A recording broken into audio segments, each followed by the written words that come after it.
Sud Radio, Osez entreprendre, Thomas Binet.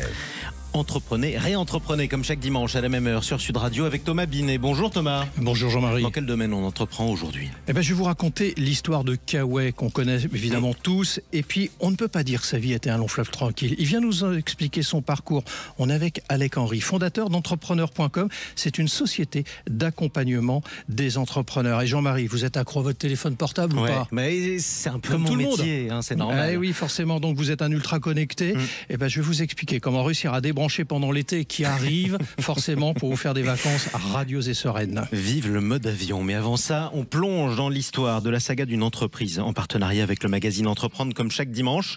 Aujourd'hui, on vous parle d'une marque iconique. Ça a bercé ma génération à l'école primaire. En particulier, c'était à la fois une banane et une espèce de petit manteau. Kaoué. Thomas, racontez-nous comment cette aventure a commencé. Jean-Marie, tout part d'une idée simple, comme souvent d'ailleurs dans les grandes inventions. En 1965, attablé au Café de la Paix à Paris, Léon-Claude Duhamel observe une femme et ses enfants portant un blouson de nylon rouge au milieu d'une mer d'imperméable gris.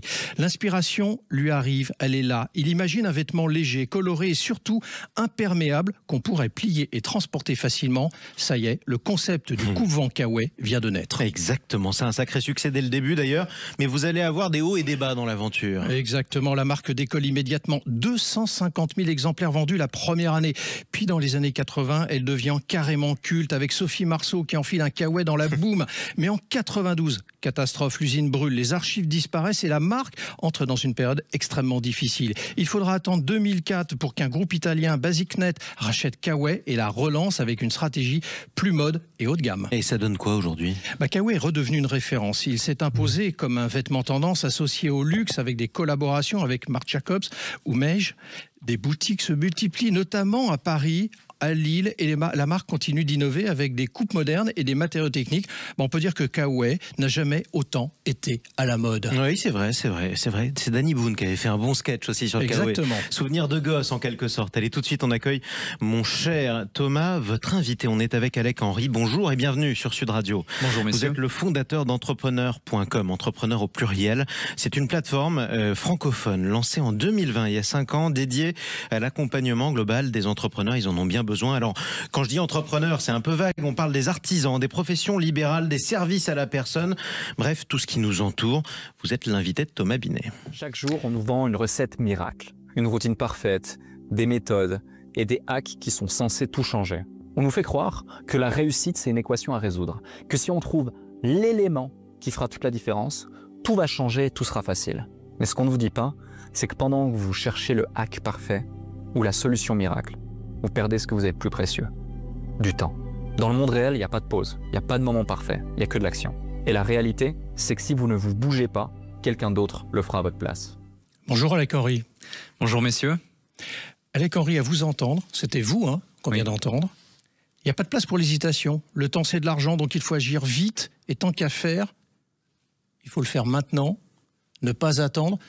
J'ai regardé beaucoup de vidéos sur votre parcours, sur votre façon d'apprendre les situations. C'est scénarisé, c'est très bien fait. J'invite nos auditrices et nos auditeurs à aller regarder vos vidéos. Mais il y a un parcours que vous avez eu, qui relève aussi de votre enfance. On va en parler dans un instant. Il n'y a pas de recette miracle, en fait. Il n'y a pas de recette miracle et ce que vous dites est tellement vrai que j'en ai à chair de poule en entendant cet extrait, parce que c'est une réalité et il faut le mettre en avant. Alors on va s'intéresser à vous. Vous êtes né en Suisse en 1995 et vous avez été abandonné par votre père à l'âge de 2 ans. Élevé par votre mère, on ne peut pas dire que l'école était votre lieu de prédilection. Timide, harcelé, introverti, très présent au fond de la classe. Vous décidez d'arrêter l'école à 15 ans et vous partez travailler à l'usine. Ça commence ainsi. Très rapidement, effectivement, je me sentais pas forcément à ma place, que ce soit à l'école ou même dans le système global. Et j'ai découvert qu'au travers de l'entrepreneuriat, il y avait cette possibilité d'aller chercher de la liberté, en tout cas faire ce qu'on avait envie de faire, ce qui nous passionnait. Et c'est aussi le levier d'élévation sociale le plus accessible aujourd'hui à ceux qui s'en donnent les moyens. Alors très vite, vous comprenez que si vous ne prenez pas votre avenir en main, personne ne le fera à votre place. Vous décidez d'avoir 3 jobs en même temps après l'école, agent de sécurité, arbitre de foot, ouvrier à l'usine. Il n'y a pas forcément de cohérence, mais une nécessité d'avoir, je pense, un certain niveau de revenu. Complètement, c'est tout à fait ça. Lorsque l'on veut lancer une entreprise, il faut un certain capital. Je n'avais pas cet argent, je devais aller le chercher. Donc pendant 2 ans, je vais accumuler ces 3 jobs pour pouvoir me lancer. Et du coup, vous découvrez que tout était vente. C'est une expression que vous utilisez. Qu'est-ce que vous entendez par là ? Tout est vente. Le simple fait de vouloir ne serait-ce que véhiculer mon message au travers du fait que l'entrepreneuriat n'est pas simple, n'est pas rapide, n'est pas facile, mais il faut se donner les moyens parce que ça reste accessible, c'est vente finalement. Alors, vous avez décidé de lancer certaines structures, différentes structures, même on pourrait le dire comme ça, jusqu'à entrepreneur.com. Alors, on va s'arrêter effectivement sur la dernière parce que c'est celle du moment qui dure donc depuis avril 2020.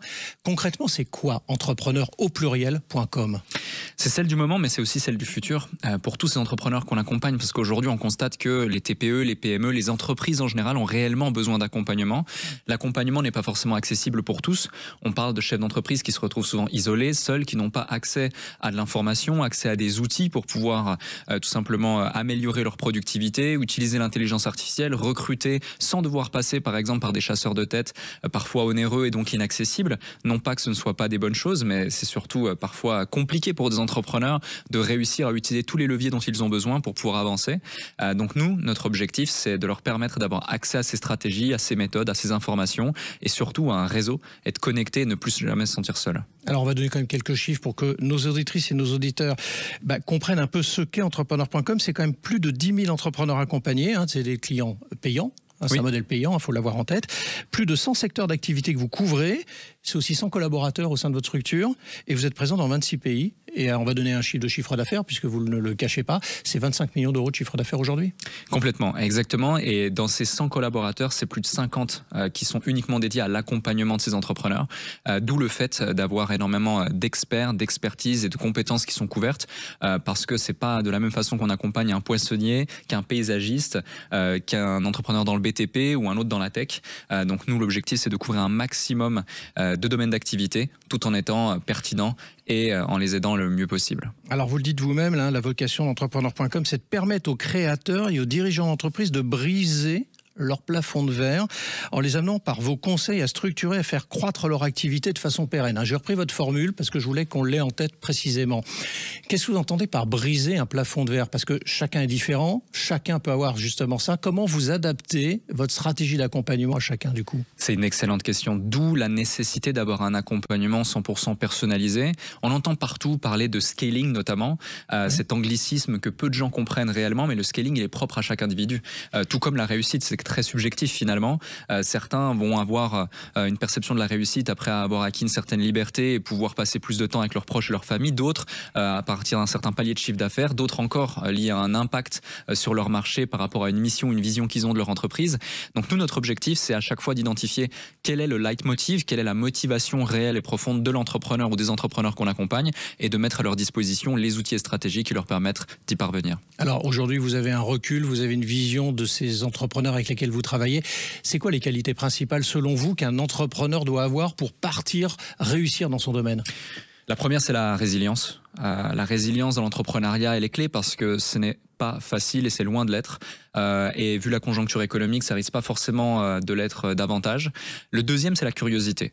La curiosité, la nécessité d'adopter de nouvelles façons de faire, de nouvelles façons de voir les choses, de nouveaux outils également, on le voit avec l'intelligence artificielle notamment. Et la troisième, même si je n'ai pas la science infuse et ça reste mon propos, je dirais que c'est la passion. La passion et l'envie réellement de continuer à avancer et d'aimer ce qu'on fait au quotidien. Alors vous avez également, et on terminera là-dessus si vous le permettez, créé un podcast qu'on peut retrouver sur YouTube qui s'appelle Le Déclic. Vous avez quand même 500 000 abonnés, autour de 300 vidéos après 3 années d'existence.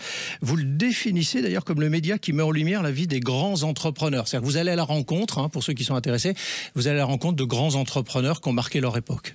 Complètement, je parlais de passion, je suis passionné des gens passionnants et il n'y a rien sans déclic à la base, d'où le nom du déclic. Et on en parlait même tout à l'heure, tout démarre et commence par un déclic ou plusieurs. L'objectif, c'est de mettre en lumière les déclics des plus grands entrepreneurs ou d'entrepreneurs qui ont marqué leur industrie pour motiver et pour donner peut-être le déclic à ceux qui nous écoutent. Merci à vous. Et merci Alec Henry. Je rappelle que vous êtes le fondateur d'entrepreneur.com, entrepreneur au pluriel, avec un S. Il faut mettre l'orthographe, pas comme dans les copies du bac par exemple. Allez, tout de suite, on explique quelque chose. Bruno, le spécialiste des fournitures et de l'équipement pour les professionnels, présente Sud Radio, Osez entreprendre, les essentiels de l'entrepreneuriat. Thomas, quand on est entrepreneur, alors il y a une tentation, c'est de rester connecté, même en vacances. La tentation est très forte. Comment on réussit à lâcher prise, à déconnecter vraiment, à recharger les batteries pendant la période ? C'est un vrai défi pour beaucoup, et peut-être pour nous-mêmes d'ailleurs. En tant qu'entrepreneur, on peut avoir l'impression que si on s'arrête, tout va s'effondrer. Pourtant, se déconnecter est crucial pour préserver sa créativité, son énergie sur le long terme. La première étape, c'est de préparer son absence en amont, déléguer, automatiser certaines tâches ou encore mettre d'ailleurs en place un système de gestion des urgences. Ainsi, vous savez que l'entreprise peut tourner sans vous. Exactement. Alors la clé, c'est d'anticiper, d'organiser les choses avant de partir. Une fois qu'on est en vacances, Thomas, on réussit comment à oublier tout ça ? C'est ce qui va vous arriver bientôt, les vacances, Jean-Marie. Alors il faut être très clair avec soi-même, définir un temps de déconnexion. Par exemple, limiter l'accès aux mails une fois par jour à une heure précise ou carrément couper les notifications. Il est important de faire comprendre à son équipe qu'il est temps de prendre du recul et surtout se consacrer à des activités qui n'ont rien à voir avec le travail. Parfois, ça peut être aussi simple que de passer du temps en famille, on le rappelle quand même, de faire du sport ou de simplement profiter du calme. L'objectif est de donner à l'esprit le temps de respirer et de se ressourcer. Alors on va parler souvent de recharge mentale pendant les vacances. C'est pas seulement une question de repos physique.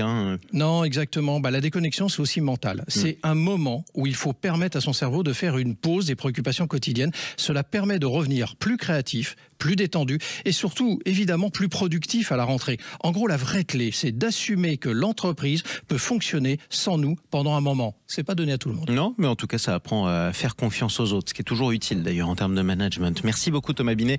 Restez avec nous, on se retrouve dans un instant. On va parler de quoi ? De l'investissement pour les femmes. Sud Radio, Osez entreprendre, Thomas Binet.